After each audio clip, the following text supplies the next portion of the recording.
Alors, on revient pour la deuxième partie de la vidéo du compatriote Johan Bunda, qui a perdu la mort tragiquement dans des conditions de torture inacceptables. Alors, le constat fait, c'est que quand on regarde les réseaux sociaux, et ça c'est la plus grande tristesse, c'est que quand on regarde les réseaux sociaux, on réalise en fait que le frangin est mort tragiquement pour, on va dire ça comment, c'est-à-dire j'ai regardé un peu en regardant les réseaux sociaux, il paraît que les bijoux, ouais, parce qu'il faut le dire, les bijoux que on soupçonnait qu'il a volé avaient simplement une valeur de 7 millions. Imaginez un peu.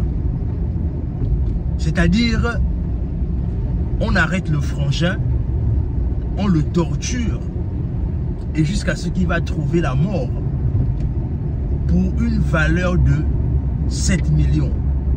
Certains disent oh, 100 millions, mais récemment, quand je fais les recherches dans les réseaux sociaux, je réalise en fait que la raison pour laquelle on a tué notre frère, c'est parce que ça coûte une valeur de 7 millions de bijoux. Et, jusque comme je disais la dernière fois, c'est que après on va découvrir en fait que c'est même pas lui qui avait volé les bijoux en question. Les bijoux en question vont être dérobés par le neveu du fameux général. Et en vérité, je me pose la question, c'est-à-dire que moi en tant que jeune Gabonais, vraiment je me pose cette question-là, que est-ce que 7 millions vaut la vie d'un individu? Est-ce que 100 millions vaut la vie d'un individu? Je pense clairement que c'est quelqu'un qui avait également des projets pour la fin d'année. C'est-à-dire qu'il voulait certainement passer les fêtes de fin d'année en famille. Il avait ses projets. Voilà comment on pousse une famille à avoir des fêtes de fin d'année bizarres. Simplement par rapport au fait que on a un individu qui a voulu montrer, qui a voulu exercer son pouvoir sur ce jeune-là. Et on a également ses collègues de travail qui ont fait preuve de zèle, parce que c'est de ça dont il s'agit. Les collègues de travail ont fait preuve de grand zèle jusqu'à ce qu'aujourd'hui, le frère se retrouve sans vie. Et là, en fait, cette histoire-là va mettre à nu l'importance de la justice dans notre pays. Et vraiment, il y a des choses que je n'ai pas envie de dire parce que moi, je suis vraiment un compatriote. Je parle du principe que quand on parle d'activisme maintenant au Gabon, on parle nécessairement du fait que voilà, les activistes sont des personnes qui insultent les gens. Et moi, vraiment, je ne me positionne pas dans ça. Moi, je me positionne comme étant ce jeune-là qui a pour intérêt principal de dire ce qu'il pense tout en étant cohérent dans sa façon de parler. Mais à un moment donné, c'est-à-dire que quand je regarde un peu, c'est-à-dire que cette histoire-là est la preuve suffisante que il faudrait que la justice soit rendue. Il faut que la justice soit rendue. Parce que ça, c'est une preuve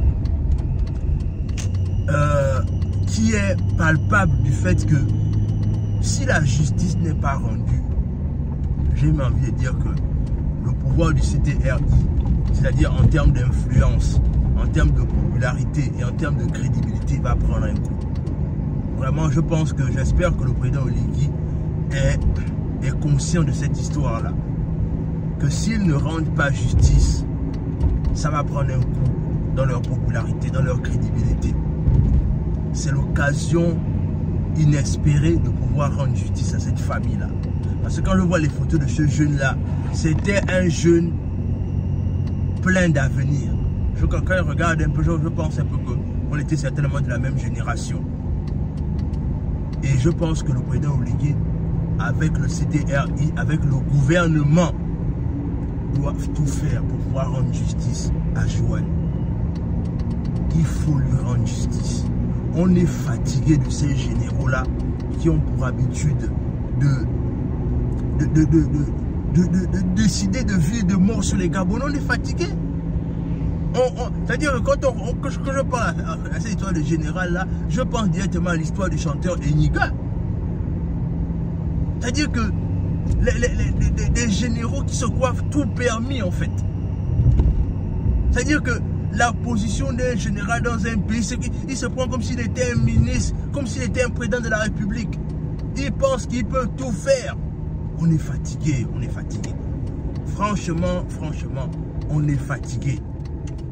Vraiment que justice soit rendue et que les coupables répondent de leurs actes. Vraiment que les coupables répondent de leurs actes. Ça ne peut plus continuer ainsi. On ne peut plus continuer ainsi. Le peuple est fatigué, le peuple veut la justice et le peuple mérite la justice. Il faut rendre justice au peuple gabonais. Le peuple en a besoin. Rendez justice au peuple gabonais. Ce frère-là, il avait certainement des projets. Il avait certainement des rêves qu'il voulait accomplir. Parce que rentrer à l'armée aussi jeune, c'est parce qu'on veut faire quelque chose de sa vie. C'est pas comme si on est juste là et dire que voilà, on perd le temps ou bien on a choisi ça comme ça. Non. La plupart du temps, quand on voit les jeunes comme ça rentrer à l'armée, c'est parce qu'il part du principe qu'il a des choses à faire de sa vie. Donc on ne peut pas accepter que cette histoire passe sous silence comme ça. Il faut que justice soit rendue.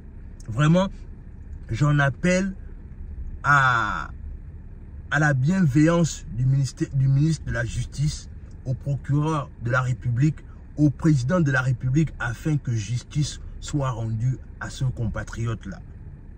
Trop de jeunes, parce que si on part du principe que les jeunes comme ça là peuvent perdre la vie en n'importe quel moment, mais qu'est-ce qu'on réserve à la jeunesse gabonaise? La jeunesse, c'est la relève. Donc, il faut partir du principe que la relève, on la protège quand même. Donc, moi, je pense clairement que cette histoire-là, comme je vous disais, je vais continuer à la couvrir. Mais franchement, c'est juste incroyable que quelqu'un perde la vie à cause de 7 millions. Aucune vie ne peut remplacer. C'est-à-dire que peu importe la somme, la vie reste la vie et la vie n'a pas de prix. Vraiment que justice soit rendue aux frères Joanne Bunda. On est ensemble. Abonnez-vous, partagez la vidéo autour de vous. À plus.